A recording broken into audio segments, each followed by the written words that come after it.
Bonjour à tout le monde. Il est évident que le match contre Relizet ne va pas être une partie de plaisir. Ils viennent d'obtenir un très bon match nul sur le terrain du MOB. Pour y avoir joué, je peux vous dire que c'est pas facile d'aller grappiller des points là-bas à Béjaïa. Relizet l'a fait de fort belle manière. Maintenant, ils ont encore un espoir de se maintenir. Et ils ont bien raison, ils n'ont pas baissé les bras. Et c'est ce qu'il faut faire. Donc maintenant, nous, on est prévenus. On a un match très très important à préparer. On le prépare dans de très bonnes conditions, même si on va être amputé de manière très volontaire, je vais dire, des joueurs olympiques et les joueurs qui ont participé aux différentes équipes nationales. Parce que je pense qu'il serait un peu suicidaire de les faire jouer. Mis à part peut-être un joueur dont j'ai besoin pour le match de Relizet, mais le reste, je pense qu'ils seront tous au repos. J'espère l'avoir dans les 18, parce qu'en fait, Benayada, c'est un très bon garçon avec un très bon état d'esprit. J'ai pas eu l'occasion de lui permettre d'avoir du temps de jeu ces derniers temps. Il a gardé vraiment un très très bon état d'esprit, il a continué à s'entraîner très sérieusement et donc son travail a payé, même s'il n'a pas payé dans l'immédiat avec moi parce qu'il n'était pas dans les 18, mais il a payé dans l'immédiat avec l'équipe nationale olympique. Donc oui, j'espère le récupérer et pouvoir lui donner du temps de jeu.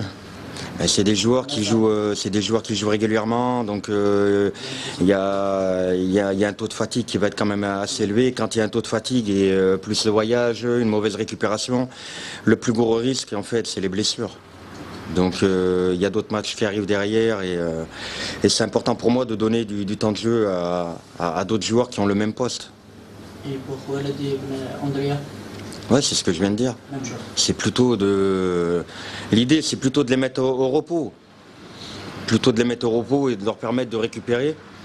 Et aussi faire un gros travail avec le staff médical au niveau de la récupération et du préparateur physique. C'est une occasion pour calmer le jeu avec les autres joueurs qui ont contesté votre choix. Non, mais les joueurs, ils peuvent contester tant qu'ils veulent. C'est pas parce qu'un joueur va crier ou va revendiquer certaines choses dans les journaux qu'il va jouer. Voilà, c'est le joueur quand il joue pas. Et pour moi, c'est légitime qui revendique de jouer. Il a besoin de temps de jeu, mais moi, j'ai pas de famille. Je veux dire, je connais personne à l'USMA. La seule famille que j'ai, c'est l'USMA. Je veux dire, et on est 25 joueurs, on n'a qu'une compétition, c'est le championnat. C'est pas facile de donner du temps de jeu à tout le monde. C'est pas facile. On aurait 3 compétitions, mais l'effectif, je le ferai tourner d'ailleurs comme je l'ai fait auparavant.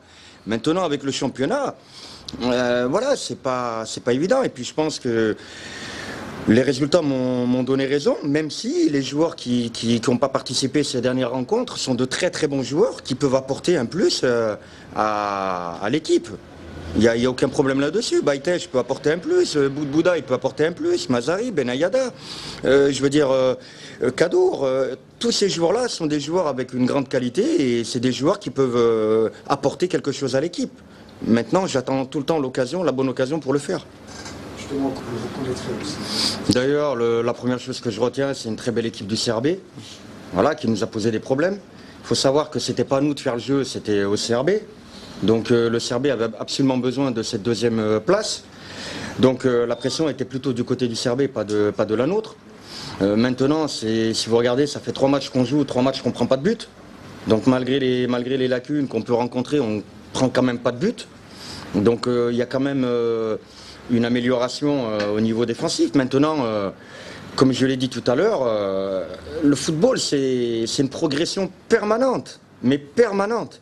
On a beau progresser dans tous les domaines, on finira jamais par progresser. C'est comme ça, et c'est ce qui est intéressant pour un entraîneur. C'est de trouver certaines défaillances et de trouver les clés pour y pallier. Et c'est mon travail. Maintenant, c'est pas un travail facile de tous les jours, mais on est là pour ça avec tout mon staff. Vous savez, je vais vous dire quelque chose qui va vous surprendre, et moi qui m'a surpris d'ailleurs. Je pense que ces 2 mois, c'est peut-être les 2 mois les plus difficiles. En étant premier du championnat avec beaucoup de points d'avance. C'est vraiment pas évident. Comme je l'ai dit, les joueurs sortent des très très gros matchs et montrent toutes les qualités, tout le bien qu'on pense d'eux quand on est dos au mur. Là aujourd'hui on a quand même une avance qui est vraiment considérable. Donc la motivation c'est de rester compétiteur. Le message en tout cas qu'on fait passer avec tout le staff, c'est de rester compétiteur, de ne pas fausser le championnat, de travailler très très dur jusqu'à la dernière journée. Donc voilà, on est là pour ça, on joue pour gagner des titres et gagner des matchs. On s'entraîne pas dur pour voilà, c'est le message que je fais passer aux joueurs. C'est pas facile tous les jours, croyez-moi, mais il faut rien lâcher jusqu'à Inverser la tendance. Ce serait intéressant de commencer par quelque chose.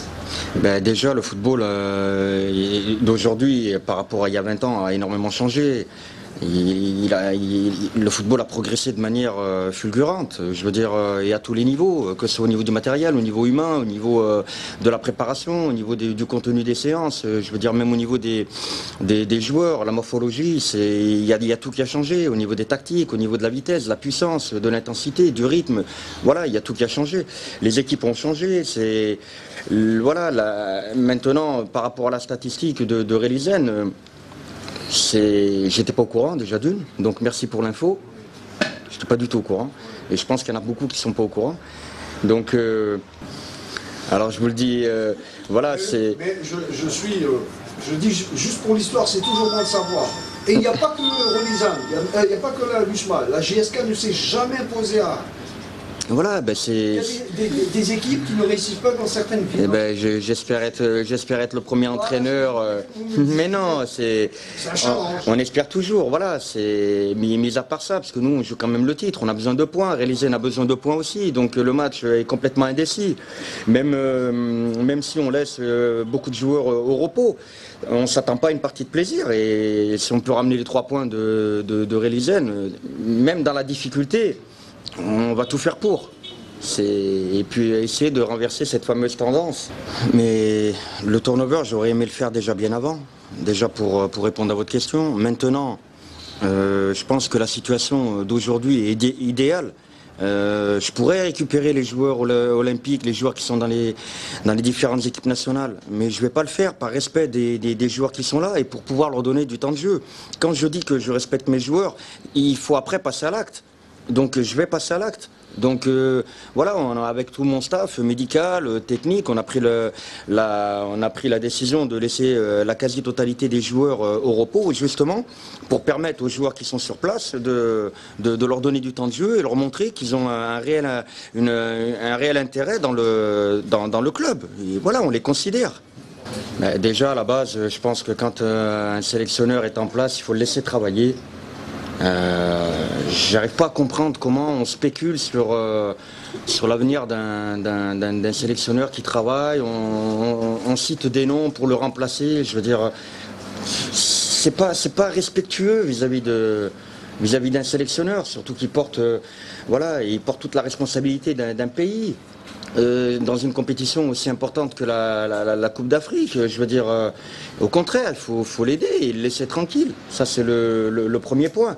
Maintenant, il faut savoir que l'équipe nationale a joué dans des conditions quand même assez difficiles, avec une chaleur, avec un terrain qui ne favorise pas le jeu de l'équipe. Quand on sait que la plupart des joueurs sont des joueurs techniques, le jeu est plutôt un jeu au sol, avec un terrain comme celui de l'Éthiopie, c'était pas évident, hein, c'était pas évident de pratiquer un bon football. Hein. Donc, et puis après, il y a eu quand même un sursaut d'orgueil de l'équipe éthiopienne qui en avait quand même pris 7 à la maison. Donc ce qui a un peu compliqué la tâche de notre équipe nationale. À Rio, vous savez, je vais vous dire, moi c'est comme ça que je le vois. Il valait mieux que l'équipe olympique rencontre de réelles difficultés avant d'aller à Rio. Comme ça, on est prévenu pour notre équipe olympique. On sait où on va aller pour régler tous ces problèmes. Imaginons que l'équipe olympique aurait gagné 3-0 le premier match, 4-0 le deuxième match. Mais ça aurait été un gros piège. Peut-être qu'il y aurait eu une euphorie mal placée, vous voyez. Là, d'avoir eu ces 2 défaites, je pense que c'est plutôt une bonne chose. Et pour aller de l'avant, il y a des réglages. Il vaut mieux avoir ces défaites aujourd'hui que les avoir à Rio. Vous voyez ? C'est comme ça. Donc maintenant, il faut trouver ce qui a été et ce qui n'a pas été. Ce qui a été, il faut l'améliorer. Est-ce qu'ils ne se présentent plus aux entraînements? Est-ce que ce joueur est en rupture avec l'équipe? Amine, il n'est pas en rupture avec l'équipe du tout. Il a repris l'entraînement. Il était à l'entraînement hier, avant-hier. Donc, et vous savez, il suffit simplement qu'un joueur ne participe pas à un seul entraînement. Ça fait le tour de l'Algérie. Il n'est pas venu. Qu'est-ce qui se passe? Oui, mais oui, ben voilà, il y a des joueurs, voilà, qui quand. Vous étiez au courant de ses absences avant les absences? Comment? Vous étiez au courant qu'il allait s'absenter 4 séances? Non, du tout. Du tout. Non. Des absences. Du tout. Bien sûr, ça reste des absences. On ne va pas dire le contraire. Maintenant, Amine, c'est un joueur qui vit une situation qui n'est pas facile pour lui. C'est pas de partout où il va, il se fait insulter. C'est pas facile pour un joueur. Mettez-vous à la place du joueur. Partout où vous allez, vous faites insulter. Donc, mentalement, il faut être costaud, croyez-moi. Hein. Il faut être très costaud pour supporter ce qu'il supporte. Maintenant, voilà, il est là, il a repris l'entraînement. Le départ de votre avis, du moment que le président du club a abordé la question, vous voulez savoir votre avis dessus. Vous savez, c'est quoi mon avenir? C'est de rapporter ce fameux titre de champion d'Algérie à l'USMA. C'est mon avenir immédiat, c'est celui-là. Je suis vraiment focalisé là-dessus. Comment? Vendredi, le faire à partir de vendredi, c'est possible. Ah ben si on peut le faire à partir de vendredi, ça serait génial pour tous ceux qui aiment le club. Et croyez-moi, je serais très fier avec mon staff médical, technique, d'avoir offert ce titre à ce merveilleux public de l'USMA. Cette chaleureuse famille qui m'a accueilli, qui m'a ouvert les portes avec, bien sûr, par l'intermédiaire de mon président. Maintenant, concernant mon avenir, il est pas du tout d'actualité. Moi, je pense pas à mon avenir. Moi, mon avenir, c'est pas important, c'est pas intéressant. Je veux dire, moi, ce qui m'intéresse, c'est surtout ce titre pour l'USMA, ce titre de champion. Ça, par contre, c'est intéressant pour moi.